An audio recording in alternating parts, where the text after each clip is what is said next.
Assalamualaikum warahmatullahi wabarakatuh. Salam lestari, salam konservasi.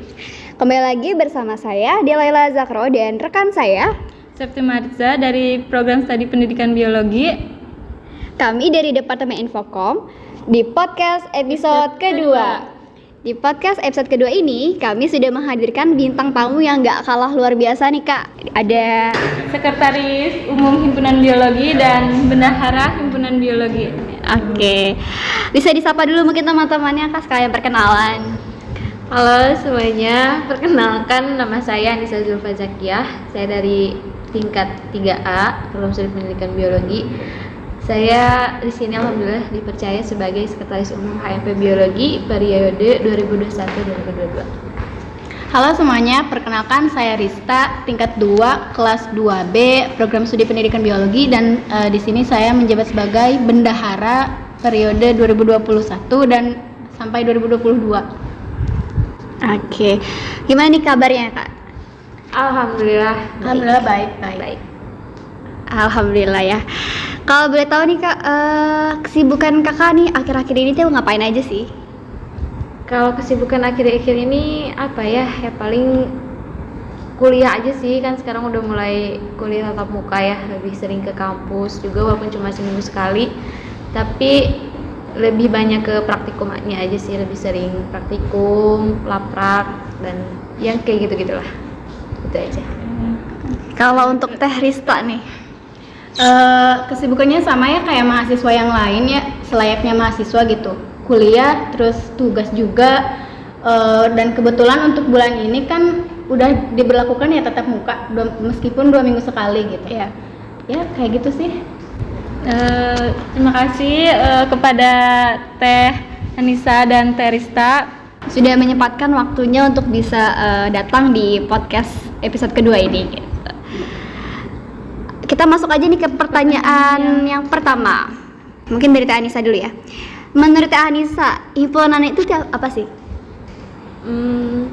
Kalau menurut saya himpunan itu apa ya?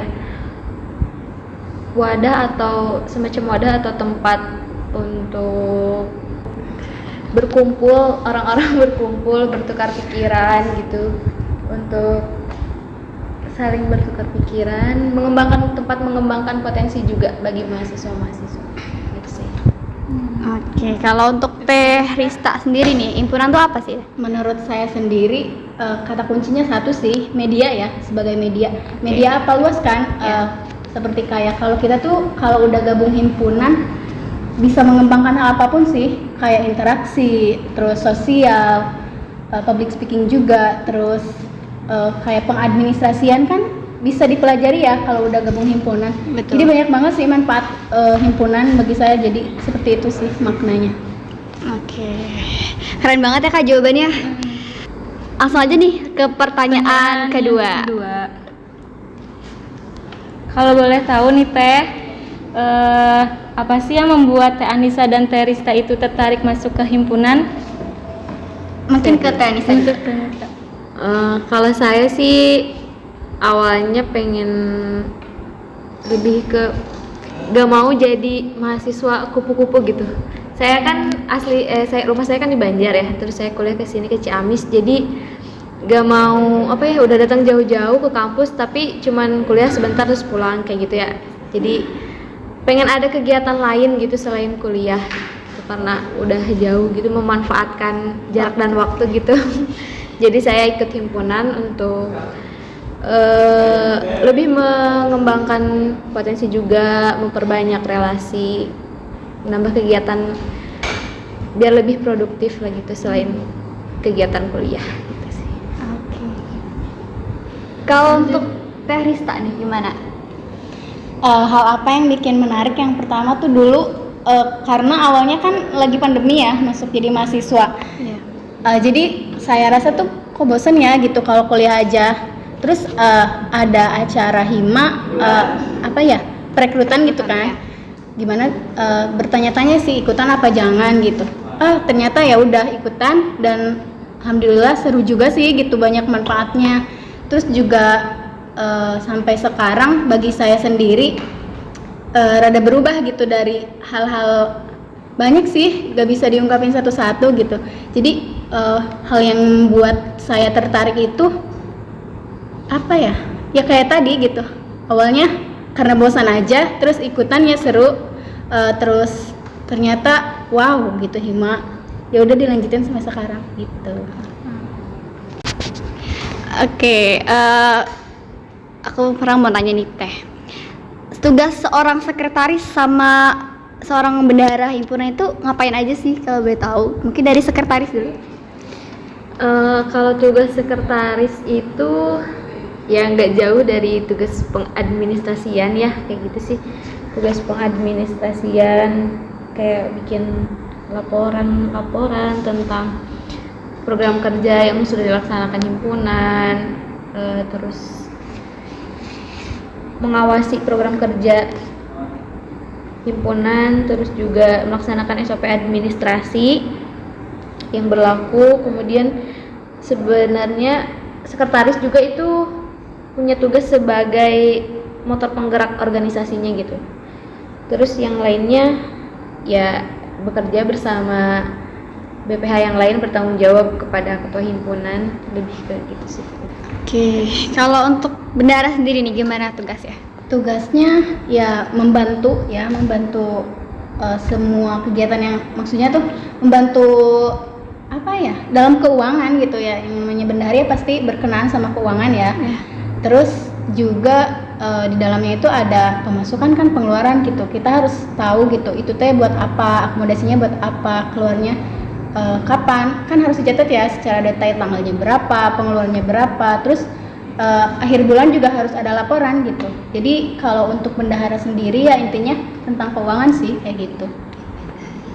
Iya, terus di bendahara juga mengurus inventaris ya yang ada di sekre gitu, sekre biologi.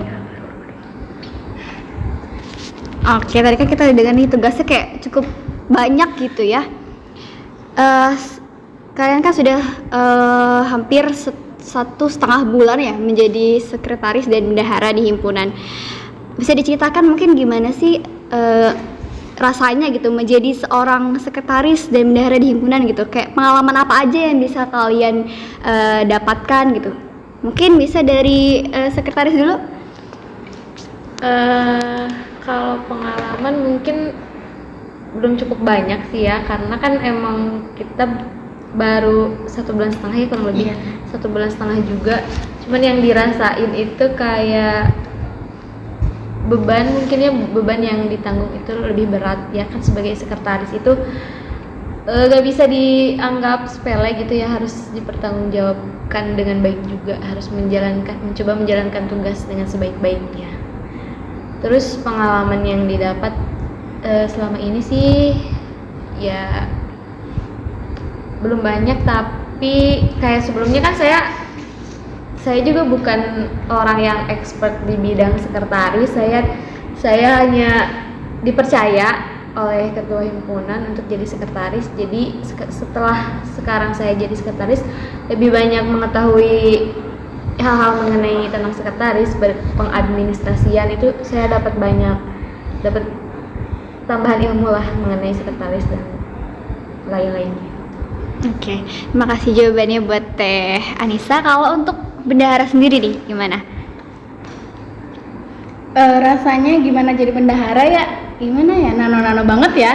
Oke. Kayak ada ininya, ada senengnya, ada enggak juga. Gimana gininya? Namanya juga pengalaman. Betul. Gitu sih rasanya mah. Campur Terus, aduk gitu. Iya, campur aduk aja gitu. Terus untuk pengalaman sendiri ya, iya sih betul kata Teh Anissa kalau belum terlalu banyak pengalaman karena kita juga masih baru ya, baru 1,5 bulan ya. Tapi untuk beberapa pengalaman bisa diceritakan kan? Ya. Pengalaman dari saya itu ya gimana ya? Banyak sih. Jadi sebenarnya di perguruan tinggi sendiri untuk menjadi bendahara berbeda ya, kayak di sekolah tingkat SMP, terus SMA juga beda banget gitu. Jadi bendahara di organisasi. Kalau di sini tuh bendaharanya itu lebih banyak tugasnya, terus lebih kompleks juga, terus pokoknya harus gimana ya, harus benar-benar gitu. Beda kan dulu saya juga pernah gitu jadi bendahara pas di OSIS, beda banget pokoknya gitu. Jadi pengalamannya banyak, terus lebih berharga juga gitu kalau di sini. Oke.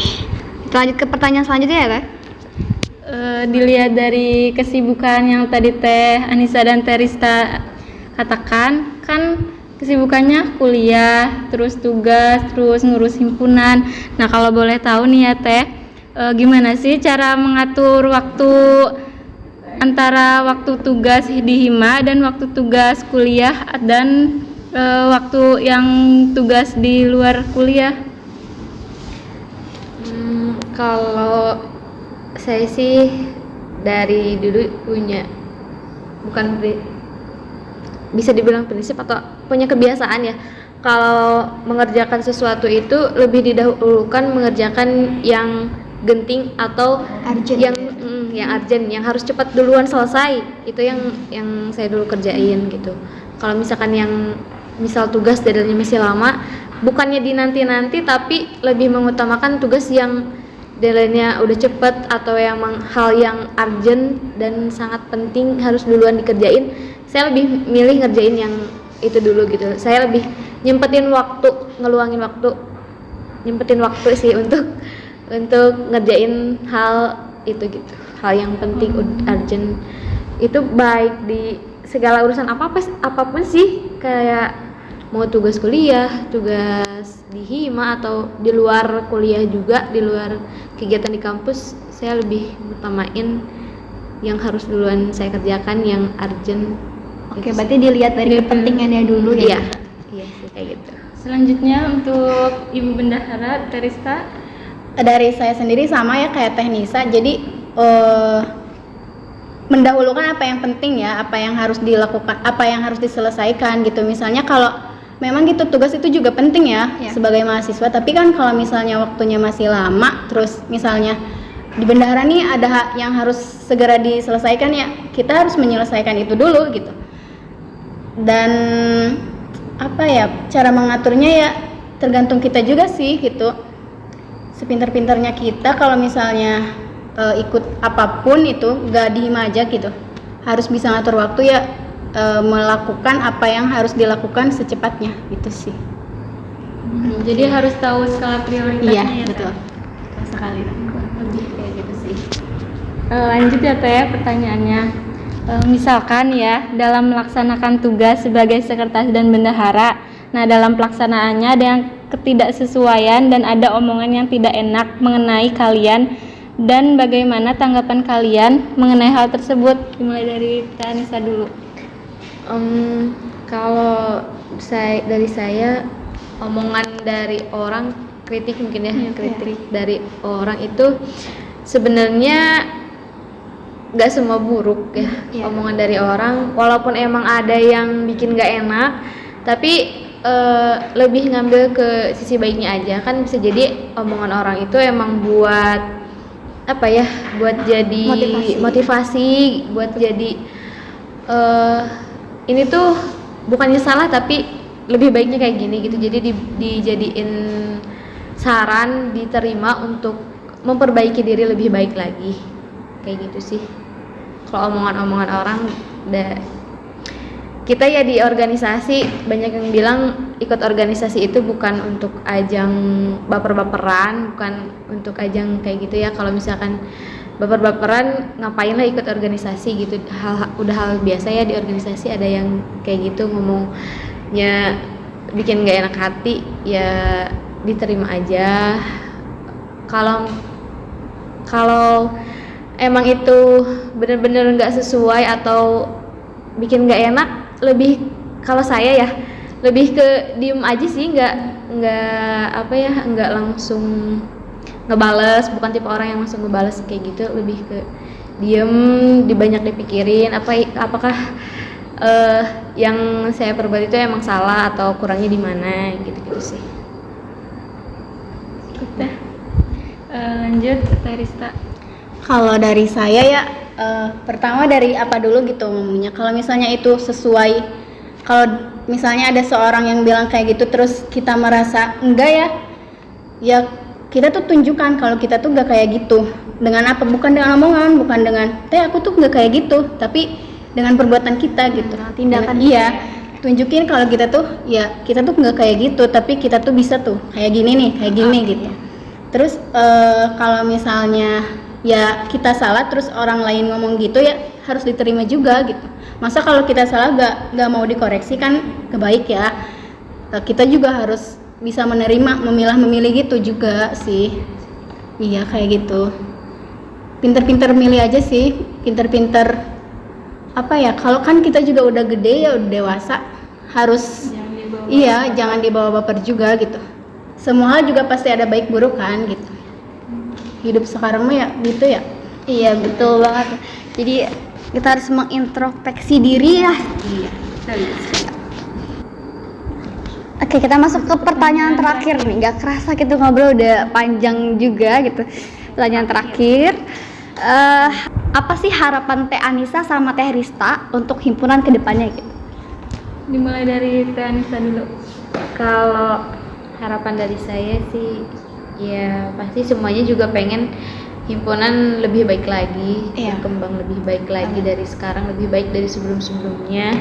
Terus tetap jaga kekompakannya, jangan sampai terjadi banyak keributan atau salah paham kayak gitu ya. Tetap jaga kekompakan, solidaritas, saling komunikasi, saling percaya, saling menghargai satu sama lain, saling mendukung bareng-bareng, bersama-sama lah, saling merangkul bersama-sama buat mensukseskan himpunan biologi. Oke, makasih jawabannya Teh Anissa, bagus banget ya. Sekarang kita ke Teh Rista nih, gimana Teh Rista tanggapannya? Harapan dari saya ya pasti yang terbaik, paling terbaik ya. Harapan terbaik gitu untuk Hima kedepannya ya, apa yang sekarang belum tercapai ya mudah-mudahan lebih baik lagi gitu, lebih tercapai. Terus jaga solidaritas, kekompakan, kekeluargaan juga. Terus kalau ada apa-apa kita harus bareng-bareng gitu, jangan dilakukan sendiri. Terus apa ya harapannya ya mudah-mudahan apapun itu tercapai, terus menjadi Hima yang lebih baik, yang aktif gitu, nggak introvert lagi kata orang gitu ya. Itu sih tujuan dan harapan saya gitu. Makasih. Oke, bagus banget nih tadi jawaban dari Teh Anissa sama Teh Rista. Mungkin sampai di sini dulu ya obrolan kita di podcast episode kedua ini. Terima kasih buat yang sudah mendengarkan podcast ini. Semoga kalian semua yang mendengarkan bisa termotivasi dengan adanya podcast kita. Oke, kita tutup. Wassalamualaikum warahmatullahi wabarakatuh.